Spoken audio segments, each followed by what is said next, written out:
Welcome to Soft Hour Library. Tonight's story begins now. Close your eyes and rest. Chapter 14. The Meeting of the Seven Dials. It would be as well to pass over the sufferings of the next 4 hours as quickly as possible. Bundle found her position extremely cramped. She had judged that the meeting, if meeting there was to be, would take place at a time when the club was in full swing somewhere probably between the hours of midnight and 2 a.m. She was just deciding that it must be at least 6 o'clock in the morning when a welcome sound came to her ears, the sound of the unlocking of a door. In another minute, the electric light was switched on. The hum of voices, which had come to her for a minute or two rather like the far-off roar of sea waves, ceased as suddenly as it had begun, and Bundle heard the sound of a bolt being shot. Clearly, someone had come in from the gaming room next door, and she paid tribute to the thoroughness with which the communicating door had been rendered sound-proof. In another minute, the intruder came into her line of vision, a line of vision that was necessarily somewhat incomplete, but which yet answered its purpose. A tall man, broad-shouldered and powerful-looking, with a long black beard. Bundle remembered having seen him sitting at one of the baccarat tables on the preceding night. This, then, was Alfred's mysterious Russian gentleman, the proprietor of the club, the sinister Mr. Mosgorovsky. Bundle's heart beat faster with excitement. So little did she resemble her father that at this minute she fairly gloried in the extreme discomfort of her position. The Russian remained for some minutes standing by the table, stroking his beard. Then he drew a watch from his pocket and glanced at the time. Nodding his head as though satisfied, he again thrust his hand into his pocket, and pulling out something that Bundle could not see, he moved out of her line of vision. When he reappeared again, she could hardly help giving a gasp of surprise. His face was now covered by a mask, but hardly a mask in the conventional sense. It was not shaped to the face.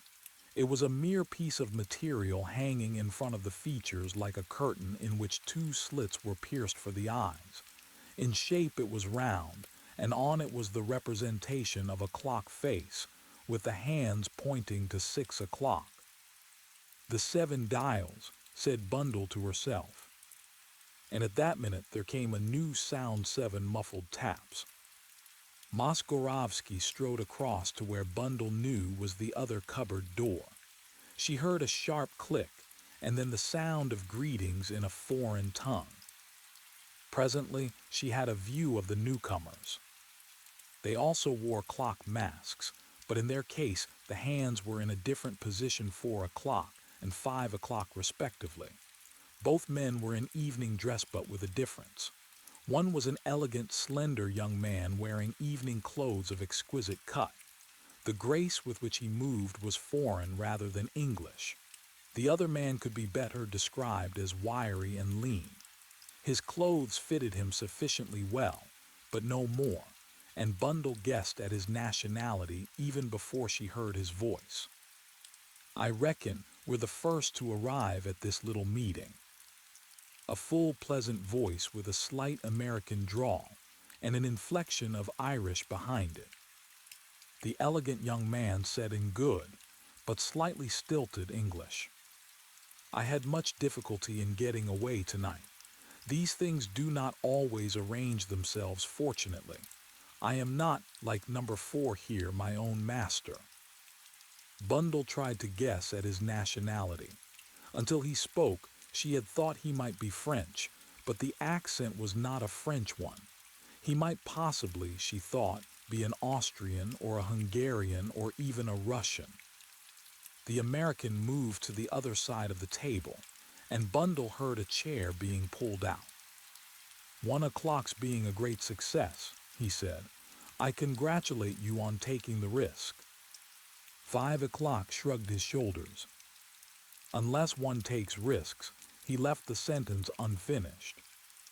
Again 7 taps sounded, and Moskorovsky moved across to the secret door. She failed to catch anything definite for some moments since the whole company were out of sight, but presently she heard the bearded Russian's voice upraised. "Shall we begin proceedings?" He himself came round the table and took the seat next to the armchair at the top. Sitting thus, he was directly facing Bundle's cupboard. The elegant 5 o'clock took the place next to him. The third chair that side was out of Bundle's sight, but the American, number 4, moved into her line of vision for a moment or two before he sat down.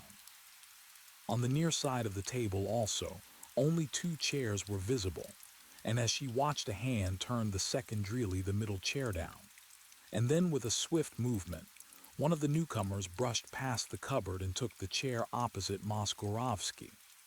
Whoever sat there had, of course, their back directly turned to Bundle, and it was at that back that Bundle was staring with a good deal of interest, for it was the back of a singularly beautiful woman, very much décolletée. It was she who spoke first. Her voice was musical, foreign, with a deep seductive note in it. She was glancing towards the empty chair at the head of the table. "So we are not to see number 7 tonight," she said. "Tell me, my friends, shall we ever see him?" "That's darned good," said the American. "Darned good. As for 7 o'clock, I'm beginning to believe there is no such person." "I should not advise you to think that, my friend," said the Russian pleasantly. There was a silence, rather an uncomfortable silence, Bundle felt. She was still staring as though fascinated at the beautiful back in front of her. There was a tiny black mole just below the right shoulder blade that enhanced the whiteness of the skin. Bundle felt that at last the term "beautiful adventuress," so often read, had a real meaning for her. She was quite certain that this woman had a beautiful face, a dark Slavonic face with passionate eyes. She was recalled from her imaginings by the voice of the Russian, who seemed to act as master of ceremonies. "Shall we get on with our business? First to our absent comrade, number 2. He made a curious gesture with his hand towards the turned-down chair next to the woman, which everyone present imitated, turning to the chair as they did so. "I wish number 2 were with us tonight," he continued. "There are many things to be done. Unsuspected difficulties have arisen." "Have you had his report?" It was the American who spoke. "As yet I have nothing from him." There was a pause. "I cannot understand it." "You think it may have gone astray?" "That is a possibility." "In other words," said 5 o'clock softly, "there is danger." He spoke the word delicately and yet with relish. The Russian nodded emphatically. "Yes, there's danger. Too much is getting known about us about this place. I know of several people who suspect." He added coldly, "They must be silenced." Bundle felt a little cold shiver pass down her spine. If she were to be found, would she be silenced? She was recalled suddenly to attention by a word. "So nothing has come to light about chimneys?" Moskorovsky shook his head. "Nothing." Suddenly number 5 leant forward. "I agree with Anna. Where is our president number 7? He who called us into being. Why do we never see him?" "Number 7," said the Russian, "has his own ways of working." "So you always say." "I will say more," said Moskorovsky. "I pity the man or woman who comes up against him." There was an awkward silence. "We must get on with our business," said Moskorovsky quietly. "Number 3, you have the plans of Wyvern Abbey." Bundle strained her ears. So far she had neither caught a glimpse of number 3, nor had she heard his voice. She heard it now and recognized it as unmistakable. Low, pleasant, indistinct, the voice of a well-bred Englishman. "I've got them here, sir." Some papers were shoved across the table, Everyone bent forward. Presently Moskorovsky raised his head again. And the list of guests. Here, the Russian read them. Sir Stanley Digby, Mr. Terence O'Rourke, Sir Oswald and Lady Coote, Mr. Bateman, Countess Anna Radsky, Mrs. Macata, Mr. James the Sider. He paused and then asked sharply, "Who is Mr. James the Sider?"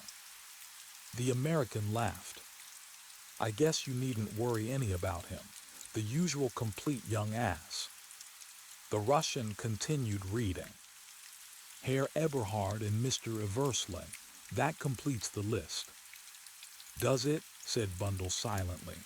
"What about that sweet girl, Lady Eileen Brent?"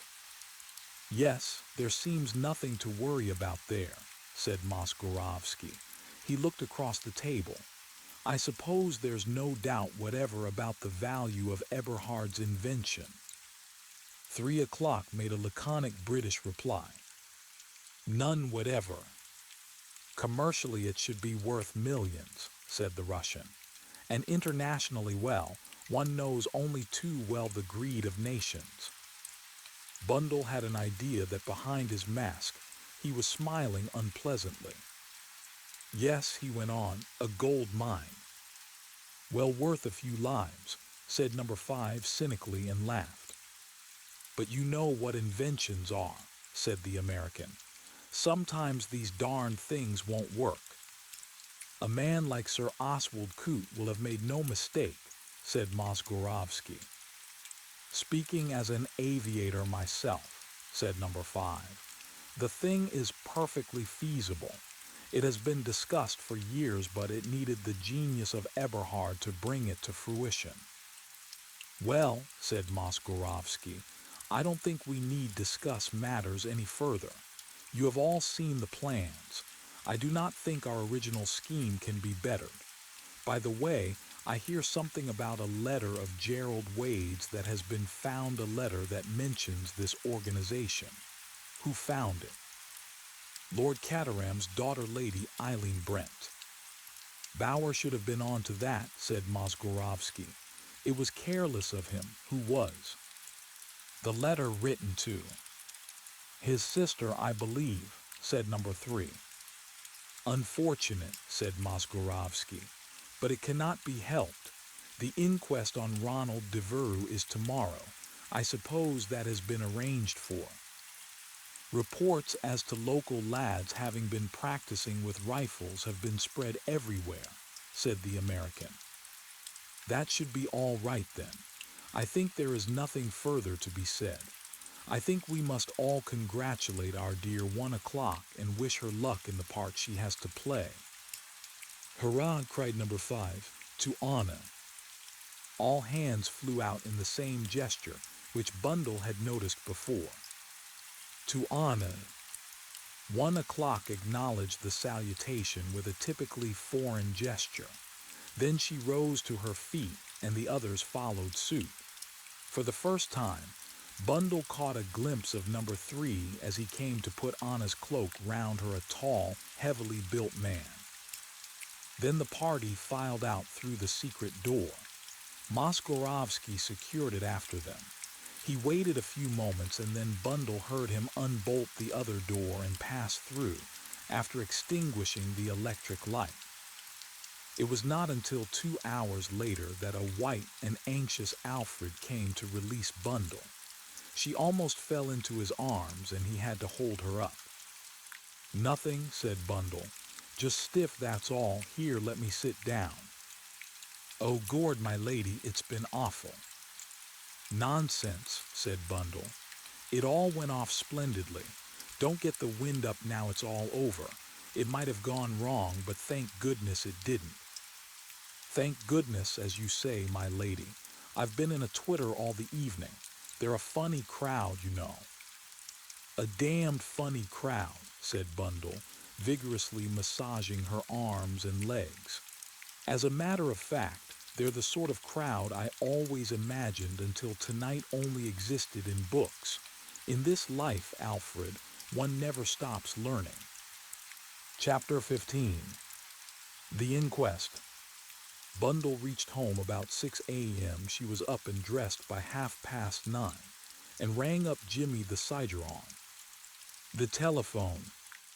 The promptitude of his reply somewhat surprised her, till he explained that he was going down to attend the inquest. So am I, said Bundle, and I've got a lot to tell you. Well, suppose you let me drive you down and we can talk on the way. How about that? All right, but allow a bit extra because you'll have to take me to Chimneys. The chief constable's picking me up there. Why? Because he's a kind man, said Bundle. So am I, said Jimmy, very kind. Oh, you're an ass, said Bundle. I heard somebody say so last night. Who? To be strictly accurate, a Russian Jew. No, it wasn't, it was. But an indignant protest drowned her words. I may be an ass, said Jimmy. I dare say I am, but I won't have Russian Jews saying so. What were you doing last night, Bundle? That's what I'm going to talk about, said Bundle. Goodbye for the moment. She rang off in a tantalizing manner which left Jimmy pleasantly puzzled. He had the highest respect for Bundle's capabilities, though there was not the slightest trace of sentiment in his feeling towards her. She's been up to something, he opined, as he took a last hasty drink of coffee. Depend upon it, she's been up to something. 20 minutes later, his little two-seater drew up before the Brook Street house, and Bundle, who had been waiting, came tripping down the steps. Jimmy was not ordinarily an observant young man, but he noticed that there were black rings around Bundle's eyes and that she had all the appearance of having had a late night the night before. Now then, he said, as the car began to nose her way through the suburbs, what dark deeds have you been up to? I'll tell you, said Bundle, but don't interrupt until I've finished. It was a somewhat long story, and Jimmy had all he could do to keep sufficient attention on the car to prevent an accident. When Bundle had finished, he sighed, then looked at her searchingly. Bundle. Yes. Look here, you're not pulling my leg. What do you mean? I'm sorry, apologized Jimmy, but it seems to me as though I'd heard it all before in a dream, you know. I know, said Bundle sympathetically.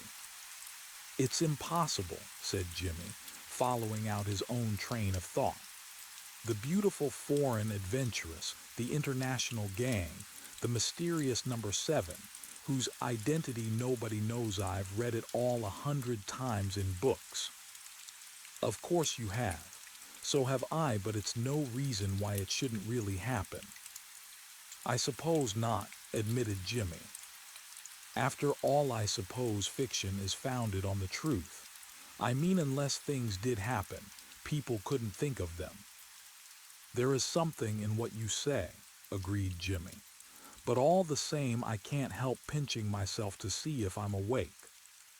That's how I felt. Jimmy gave a deep sigh. Well, I suppose we are awake. Let me see. A Russian, an American, an Englishman, a possible Austrian or Hungarian, and the lady who may be any nationality for choice, Russian or Polish. That's a pretty representative gathering. And a German, said Bundle. You've forgotten the German.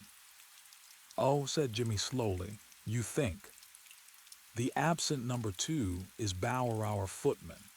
That seems to me quite clear from what they said about expecting a report which hadn't come in, though what there can be to report about Chimneys, I can't think. It must be something to do with Jerry Wade's death, said Jimmy. There's something there we haven't fathomed yet. You say they actually mentioned Bauer by name. Bundle nodded. They blamed him for not having found that letter. Well, I don't see what you could have clearer than that. There's no going against it. You'll have to forgive my first incredulity, Bundle, but you know, it was rather a tall story. You say they knew about my going down to Wyvern Abbey next week. Yes, that's when the Americanate was him. Not the Russian said they needn't worry you were only the usual kind of ass. Ah, said Jimmy. He pressed his foot down on the accelerator viciously and the car shot forward. I'm very glad you told me that. It gives me what you might call a personal interest in the case. He was silent for a minute or two, and then he said, Did you say that German inventor's name was Eberhard? Yes, why? Wait a minute. Something's coming back to me. Eberhard, yes, I'm sure that was the name. Tell me. Eberhard was a Johnny who got some patent process he applied to steel. I can't put the thing properly because I haven't got the scientific knowledge, but I know the result was that it became so toughened that a wire was as strong as a steel bar had previously been. Eberhard had to do with aeroplanes, and his idea was that the weight would be so enormously reduced that flying would be practically revolutionized the cost of it, I believe he offered his invention to the German government and they turned it down, pointed out some undeniable flaw in it, but they did it rather nastily. He set to work and circumvented the difficulty, whatever it was, but he'd been offended by their attitude and swore they shouldn't have his ewe lamb. I always thought the whole thing was probably bunkum, but now it looks differently. That's it, said Bundle eagerly.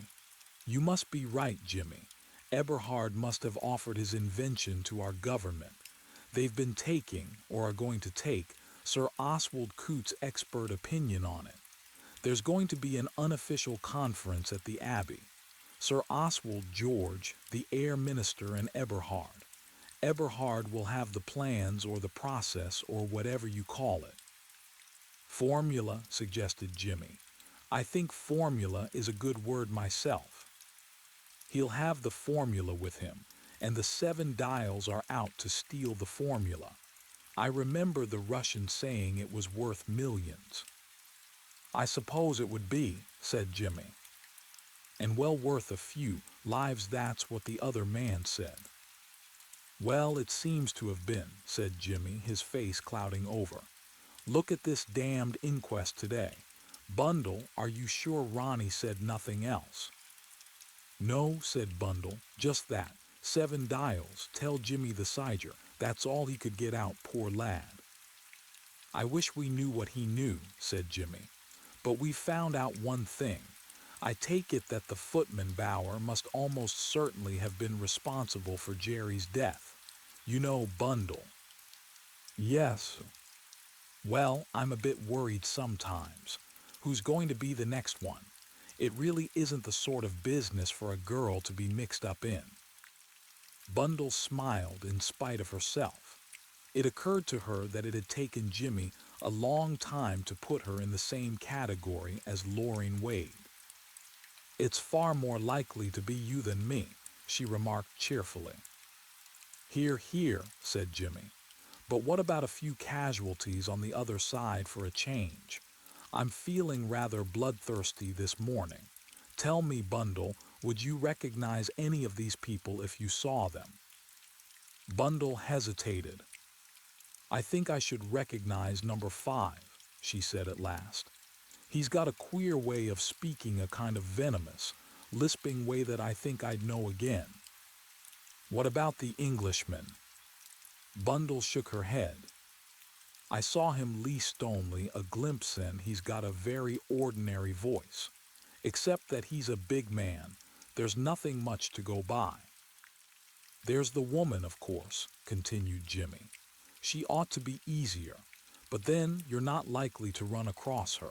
She's probably putting in the dirty work being taken out to dinner by amorous cabinet ministers and getting state secrets out of them when they've had a couple. At least, that's how it's done in books. As a matter of fact, the only cabinet minister I know drinks hot water with a dash of lemon in it. Take George Lomax, for instance. Can you imagine him being amorous with beautiful foreign women? Said Bundle with a laugh. Jimmy agreed with her criticism. And now about the man. "Of mystery number 7, went on Jimmy. "You've no idea who he could be." "None whatever." "Again by book standard, that is, he ought to be someone we all know. What about George Lomax himself?" Bundle reluctantly shook her head. "In a book it would be perfect," she agreed. "But knowing Cotters," and she gave herself up to a sudden uncontrollable mirth.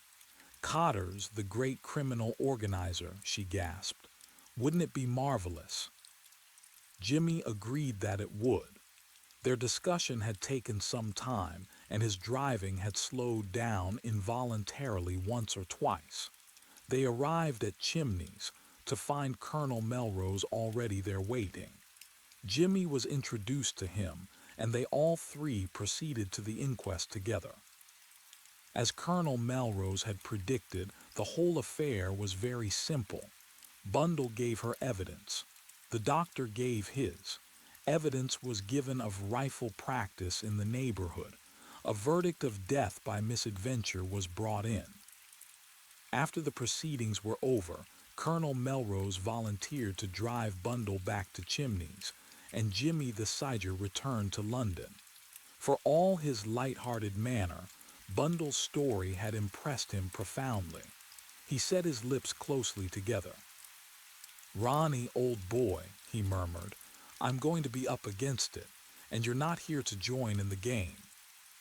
Another thought flashed into his mind. Loring, was she in danger? After a minute or two's hesitation, he went over to the telephone and rang her up. "It's me, Jimmy. I thought you'd like to know the result of the inquest. Death by misadventure." "Oh, but—" "Yes, but I think there's something behind that. The coroner had a hint. Someone's at work to hush it up.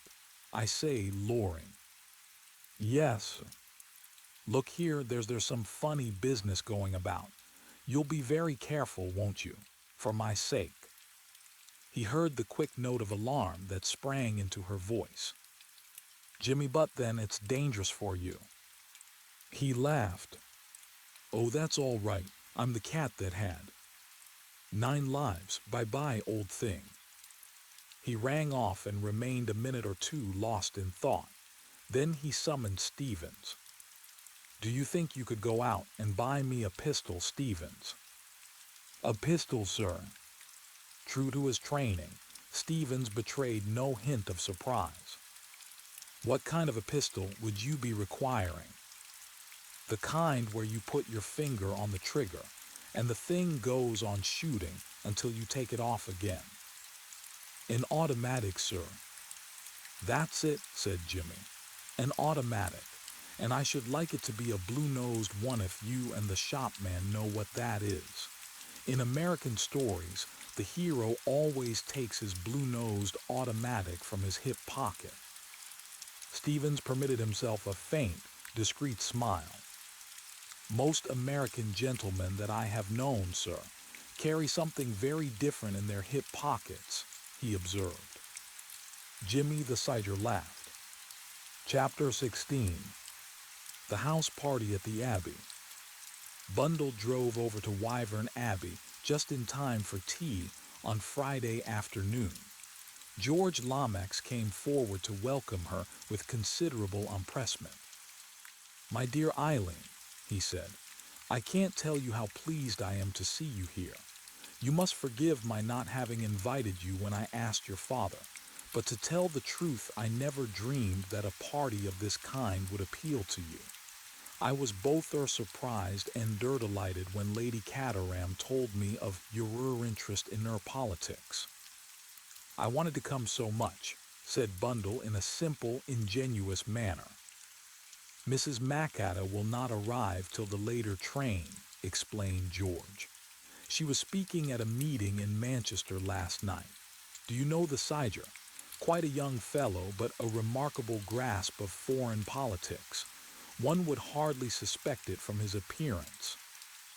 "I know Mr. the Siger," said Bundle, and she shook hands solemnly with Jimmy, whom she observed had parted his hair in the middle in the endeavor to add earnestness to his expression. "Look here," said Jimmy in a low, hurried voice, George temporarily withdrew. "You mustn't be angry, but I've told Bill about our little stunt." "Bill," said Bundle, annoyed. "Well, after all," said Jimmy, "Bill is one of the lads, you know. Ronnie was a pal of his, and so was Jerry." "Oh, I know," said Bundle. "But you think it's a pity. Sorry." "Bill's all right, of course. It isn't that," said Bundle. "But Bill's a born blunderer." "Not mentally very agile," suggested Jimmy. "But you forget one thing, Bill's got a very hefty fist, and I've an idea that a hefty fist is going to come in handy." "Well, perhaps you're right. How did he take it?"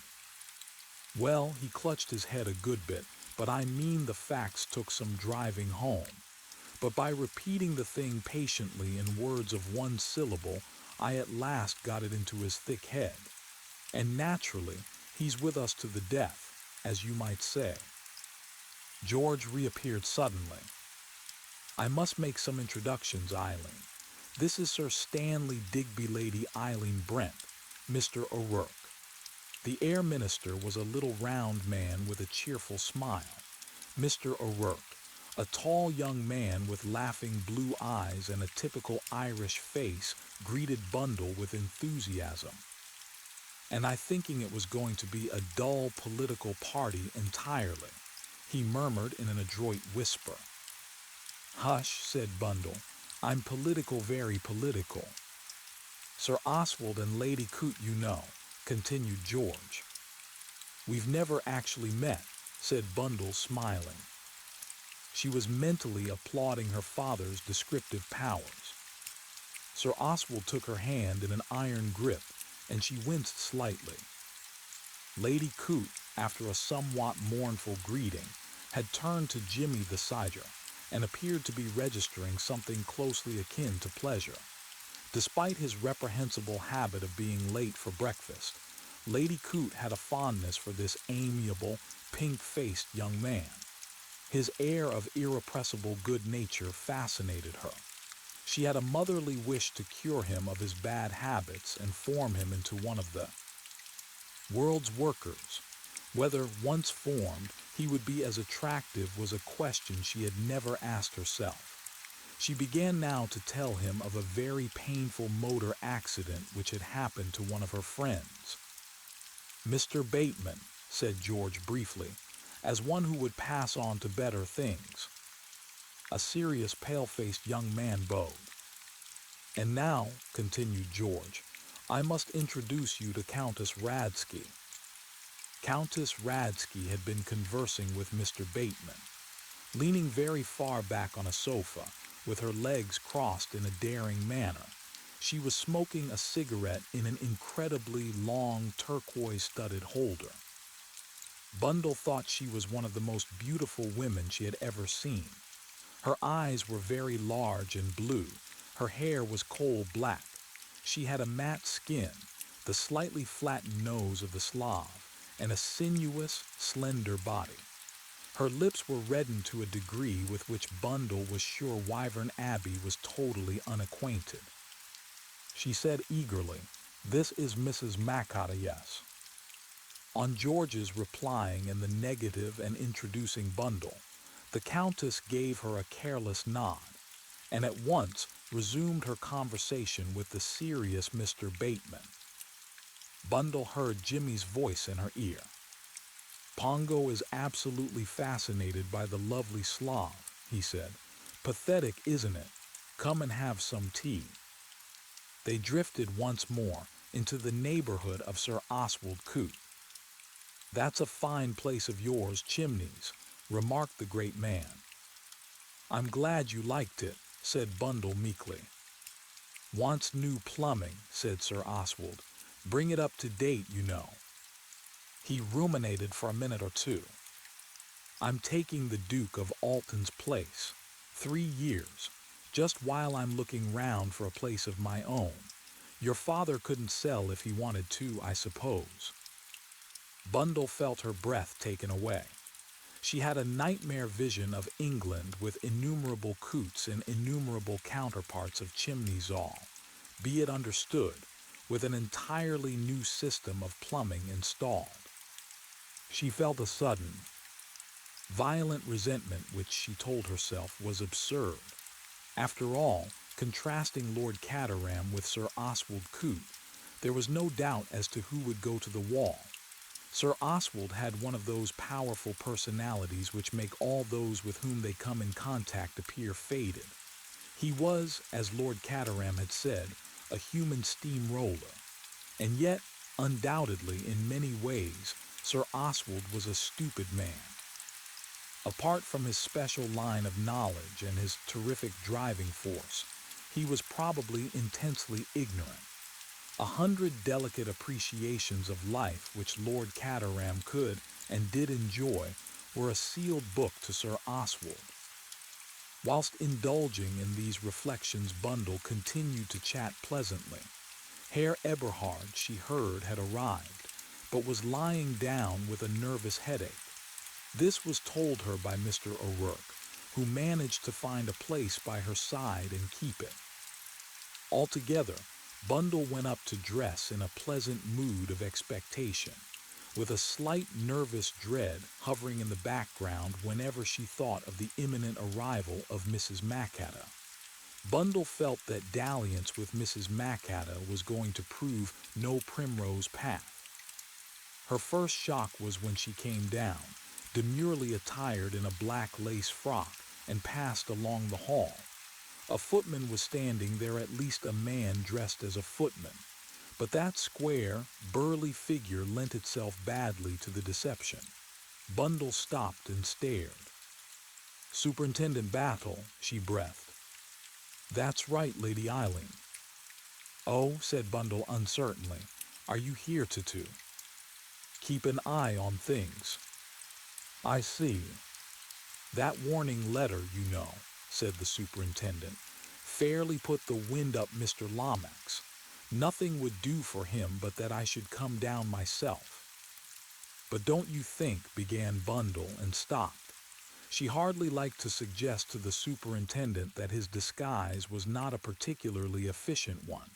He seemed to have "police officer" written all over him, and Bundle could hardly imagine the most unsuspecting criminal failing to be put on his guard.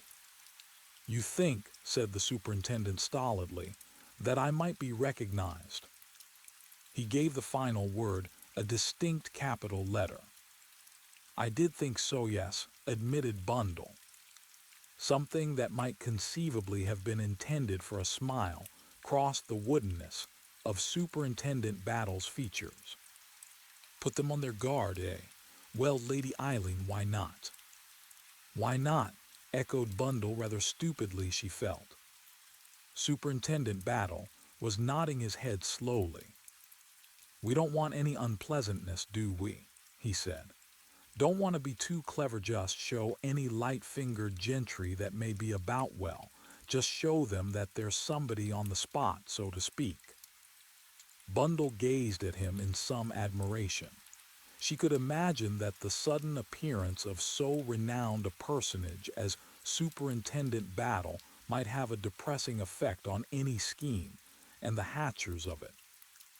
"It's a great mistake to be too clever," Superintendent Battle was repeating. "The great thing is not to have any unpleasantness this weekend." Bundle passed on, wondering how many of her fellow guests had recognized or would recognize the Scotland Yard detective. In the drawing-room, George was standing with a puckered brow and an orange envelope in his hand. "Most vexatious," he said. "A telegram from Mrs. Mackadder to say she will be unable to be with us. Her children are suffering from mumps." Bundle's heart gave a throb of relief. "I especially feel this on your account, Eileen," said George kindly. "I know how anxious you were to meet her. The Countess, too, will be sadly disappointed." "Oh, never mind," said Bundle. "I should hate it if she'd come and given me mumps." "A very distressing complaint," agreed George. "But I do not think that infection could be carried that way. Indeed, I am sure that Mrs. Macata would have run no risk of that kind. She is a most highly principled woman, with a very real sense of her responsibilities to the community. In these days of national stress, we must all take into account. On the brink of embarking on a speech, George pulled himself up short. "But it must be for another time," he said. "Fortunately, there is no hurry in your case, but the Countess, alas, is only a visitor to our shores." "She's a Hungarian, isn't she?" said Bundle, who was curious about the Countess. "Yes, you have heard, no doubt, of the young Hungarian party. The Countess is a leader in that party. A woman of great wealth, left a widow at an early age. She has devoted her money and her talents to public service. She has especially devoted herself to the problem of infant mortality, a terrible one under present conditions in Hungary. Here is Herr Eberhard." The German inventor was younger than Bundle had imagined him. He was probably not more than 33 or 4. He was boorish and ill at ease, and yet his personality was not an unpleasing one. His blue eyes were more shy than furtive, and his more unpleasant mannerisms, such as the one that Bill had described of gnawing his fingernails, arose, she thought, more from nervousness than from any other cause. He was thin and weedy in appearance and looked anemic and delicate. He conversed rather awkwardly with Bundle in stilted English, and they both welcomed the interruption of the joyous Mr. O'Rourke. Presently, Bill bustled in, there is no other word for it. In the same such way does a favored Newfoundland make his entrance, and at once came over to Bundle. He was looking perplexed and harassed. "Hullo, Bundle. Heard you'd got here. Been kept with my nose to the grindstone all the blessed afternoon, or I'd have seen you before." "Cares of state heavy tonight," suggested O'Rourke sympathetically. Bill groaned. "I don't know what your fellow's like," he complained. "Looks a good-natured, tubby little chap, but Cotter's is absolutely impossible. Drive, drive, drive from morning to night. Everything you do is wrong, and everything you haven't done you ought to have done." "Quite like a quotation from the prayer book," remarked Jimmy, who had just strolled up. Bill glanced at them reproachfully. "Nobody knows," he said pathetically, "what I have to put up with." "Entertaining the Countess, eh?" suggested Jimmy. "Poor Bill, that must have been a sad strain to a woman-hater like yourself." "What's this?" asked Bundle. "After tea," said Jimmy with a grin, "the Countess asked Bill to show her round the interesting old place." "Well, I couldn't refuse, could I?" said Bill, his countenance assuming a brick-red tint. Bundle felt faintly uneasy. She knew only too well the susceptibility of Mr. William Eversley to female charms. In the hands of a woman like the Countess, Bill would be as wax. She wondered once more whether Jimmy the Sidger had been wise to take Bill into their confidence.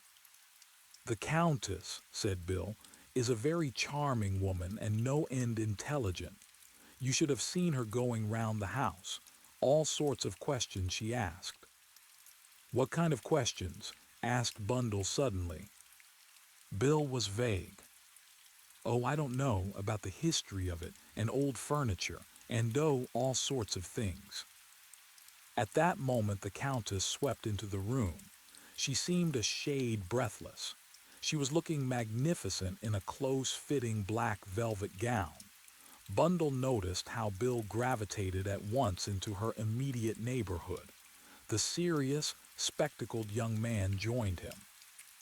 "Bill and Pongo have both got it badly," observed Jimmy the Sidger with a laugh. Bundle was by no means so sure that it was a laughing matter. Chapter 17. After dinner. George was not a believer in modern innovations. The Abbey was innocent of anything so up to date as central heating. Consequently, When the ladies entered the drawing room after dinner, the temperature of the room was woefully inadequate to the needs of modern evening clothes. The fire that burnt in the well-burnished steel grate became as a magnet. The three women huddled round it. "Be-a-ra-ra-ra-ra-ra-ra-ra-ra-ra-ra," said the Countess, a fine, exotic foreign sound.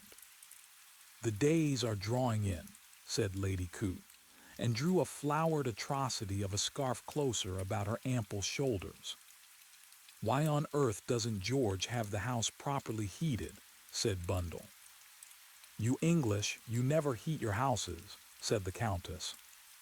She took out her long cigarette holder and began to smoke. "That grate is old-fashioned," said Lady Coote. "The heat goes up the chimney instead of into the room." "Oh," said the Countess. There was a pause. The Countess was so plainly bored by her company that conversation became difficult. "It's funny," said Lady Coote, breaking the silence, "that Mrs. Macata's children should have mumps. At least I don't mean exactly funny." "What," said the Countess, "are mumps?" Bundle and Lady Coote started simultaneously to explain. Finally, between them, they managed it. "I suppose Hungarian children have it?" asked Lady Coote. "Eh," said the Countess. "Hungarian children, they suffer from it." "I do not know," said the Countess. "How should I?" Lady Coote looked at her in some surprise. "But I understood that you worked." "Oh, that." The Countess uncrossed her legs, took her cigarette holder from her mouth and began to talk rapidly. "I will tell you some horrors," she said. "Horrors that I have seen, incredible, you would not believe." And she was as good as her word. She talked fluently and with a graphic power of description. Incredible scenes of starvation and misery were painted by her for the benefit of her audience. She spoke of Budapest shortly after the war and traced its vicissitudes to the present day. She was dramatic, but she was also, to Bundle's mind, a little like a gramophone record. You turned her on, and there you were. Presently, just as suddenly, she would stop. Lady Coote was thrilled to that. Marrow, that much was clear. She sat with her mouth slightly open and her large, sad, dark eyes fixed on the Countess. Occasionally, she interpolated a comment of her own. "One of my cousins had 3 children burned to death. Awful, wasn't it?" The Countess paid no attention. She went on, and she finally stopped as suddenly as she had begun. "There," she said, "I have told you, we have money but no organization. It is organization we need." Lady Coote sighed. "I've heard my husband say that nothing can be done without regular methods. He attributes his own success entirely to that. He declares he would have never got on without them." She sighed again. A sudden fleeting vision passed before her eyes of a Sir Oswald who had not got on in the world. A Sir Oswald who retained, in all essentials, the attributes of that cheery young man in the bicycle shop. Just for a second it occurred to her how much pleasanter life might have been for her if Sir Oswald had not had regular methods. By a quite understandable association of ideas, she turned to Bundle. "Tell me, Lady Eileen," she said, "do you like that head gardener of yours?" "MacDonald." Well, Bundle hesitated. "One couldn't exactly like MacDonald," she explained apologetically, "but he's a first-class gardener." "Oh, I know he is," said Lady Coote. "He's all right if he's kept in his place," said Bundle. "I suppose so," said Lady Coote. She looked enviously at Bundle, who appeared to approach the task of keeping MacDonald in his place so light-heartedly. "I just adore a high-toned garden," said the Countess dreamily. Bundle stared, but at that moment a diversion occurred. Jimmy the Sidger entered the room and spoke directly to her in a strange, hurried voice. I say, will you come and see those etchings now? They're waiting for you. Bundle left the room hurriedly, Jimmy close behind her. What etchings? She asked, as the drawing room door closed behind her. No. Etchings, said Jimmy. I'd got to say something to get hold of you. Come on, Bill is waiting for us in the library. There's nobody there. Bill was striding up and down the library, clearly in a very perturbed state of mind. Look here, he burst out. I don't like this. Don't like what? You being mixed up in this. 10 to 1, there's going to be a rough house, and then. He looked at her with a kind of pathetic dismay that gave Bundle a warm and comfortable feeling. She ought to be kept out of it, oughtn't she, Jimmy? He appealed to the other. I've told her so, said Jimmy. Dash it all, Bundle, I mean someone might get hurt. Bundle turned round to Jimmy. How much have you told him? Oh, everything. I haven't got the hang of it all yet, confessed Bill. You in that place in 7 Dials and all that. He looked at her unhappily. I say, Bundle, I wish you wouldn't. Wouldn't what? Get mixed up in these sorts of things. Why not, said Bundle. They're exciting.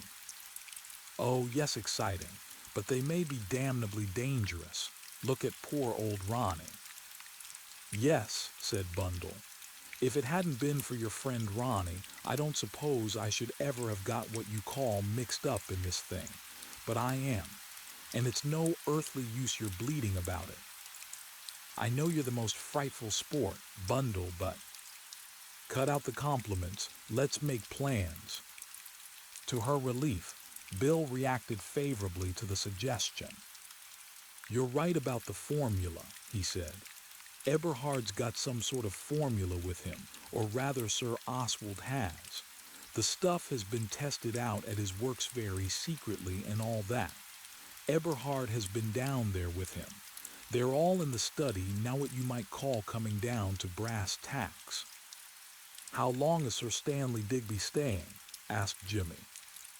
Going back to town tomorrow. Said Jimmy.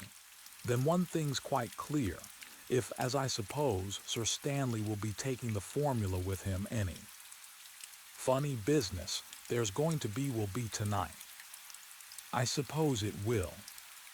Not a doubt of it. That narrows the thing down very comfortably. But the bright lads will have to be their very brightest. We must come down to details. First of all, where will the sacred formula be tonight? Will Eberhard have it, or Sir Oswald Coote? Neither. I understand it's to be handed over to the Air Minister this evening for him to take to town tomorrow. In that case, O'Rourke will have it. Sure, too. Well, there's only one thing for it. If we believe someone's going to have a shot at pinching that paper, we've got to keep watch tonight, Bill, my boy.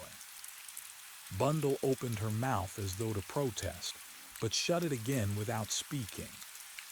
By the way, continued Jimmy, did I recognize the commissionaire from Harrod's in the hall this evening, or was it our old friend Lestrade from Scotland Yard? Scintillating Watson, said Bill. I suppose, said Jimmy, that we are rather butting in on his preserves. Can't be helped, said Bill. Not if we mean to see this thing through. Then it's agreed, said Jimmy. We divide the night into 2 watches. Again Bundle opened her mouth, and again shut it without speaking.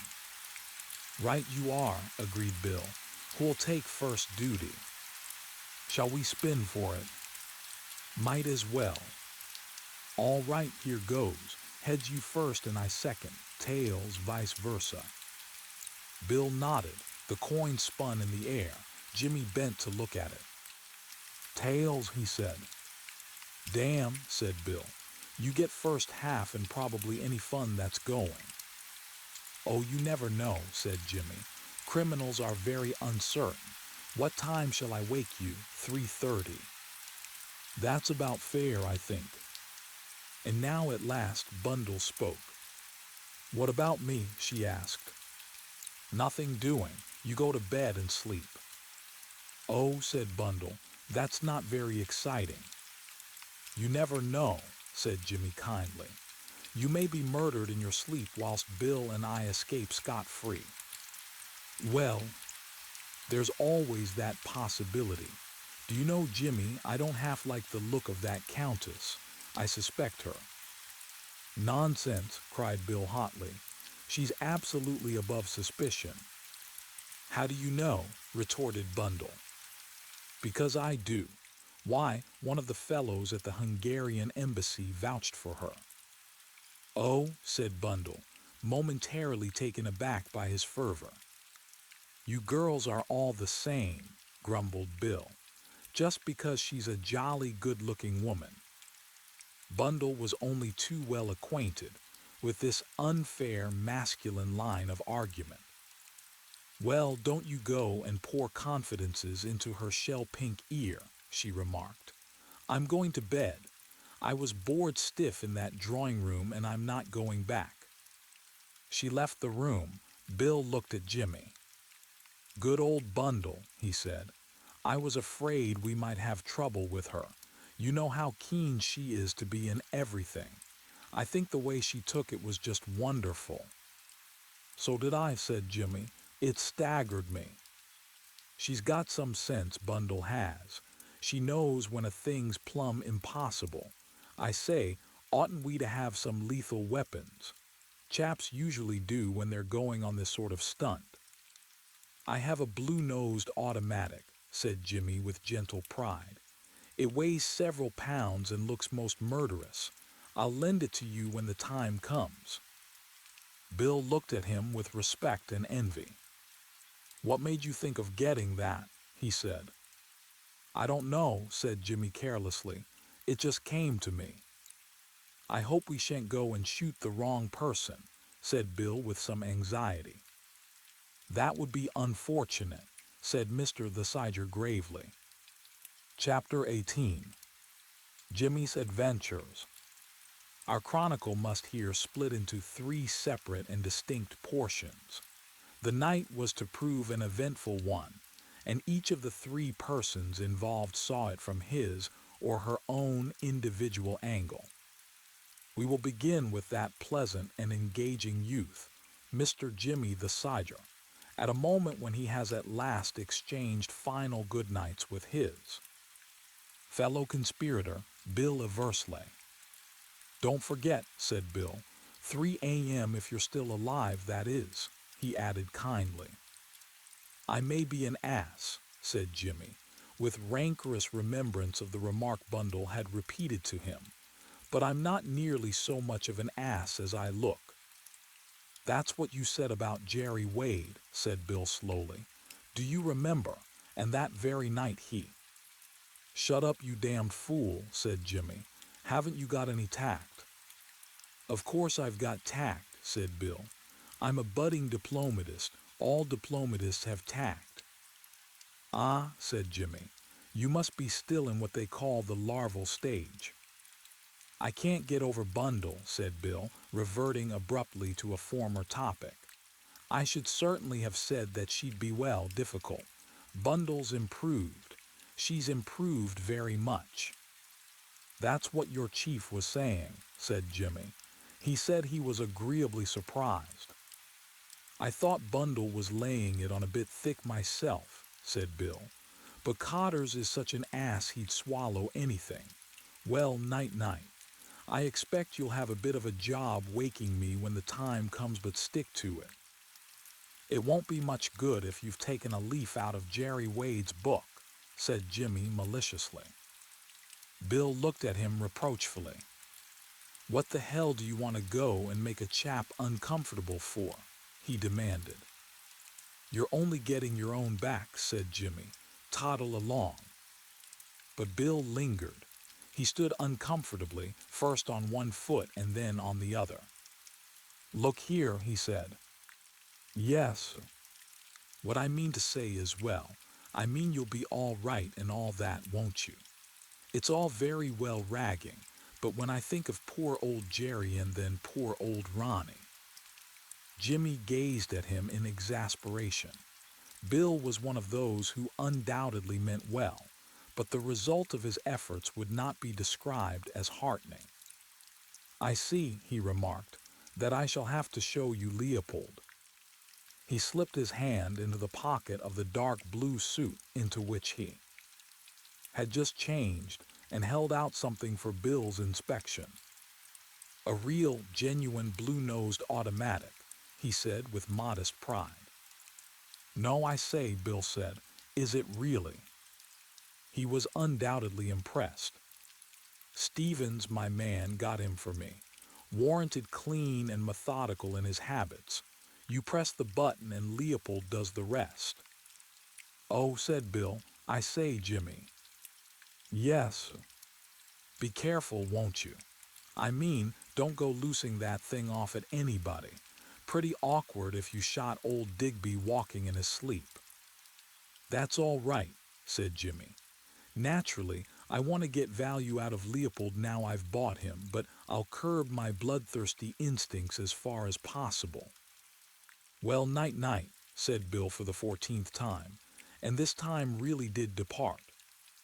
Jimmy was left alone to take up his vigil.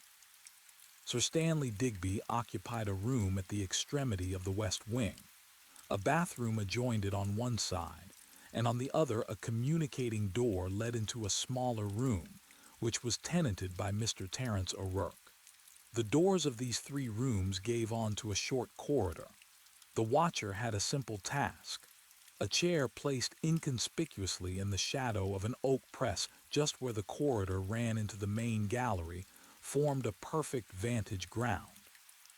There was no other way into the west wing, and anyone going to or from it could not fail to be seen. One electric light was still on.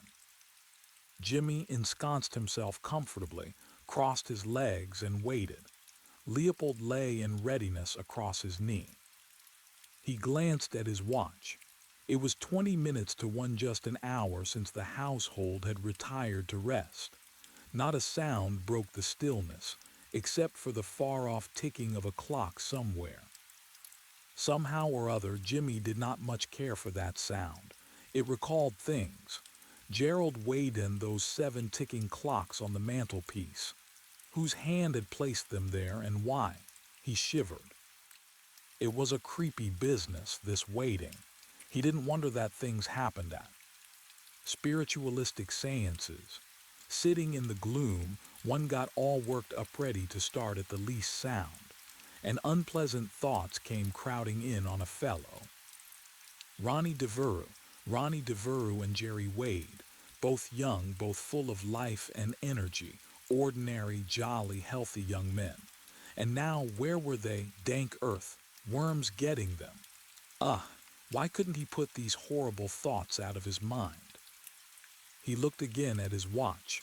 20 minutes past 1 only. How the time crawled. Extraordinary girl, Bundle. Fancy having the nerve and the daring actually to get into the midst of that 7 Dials place. Why hadn't he had the nerve and the initiative to think of that? He supposed because the thing was so fantastic. Number 7. Who the hell could number 7 be? Was he perhaps in the house at this minute, disguised as a servant? He couldn't surely be one of the guests. No, that was impossible. But then the whole thing was impossible. If he hadn't believed Bundle to be essentially truthful, well, he would have thought she had invented the whole thing. He yawned, queer to feel sleepy and yet at the same time strung up. He looked again at his watch. 10 minutes to 2. Time was getting on. And then suddenly he held his breath and leaned forward, listening. He had heard something. The minutes went past. There it was again, the creak of a board, but it came from downstairs somewhere. There it was again, a slight, ominous creak. Somebody was moving stealthily about the house. Jimmy sprang noiselessly to his feet. He crept silently to the head of the staircase. Everything seemed perfectly quiet.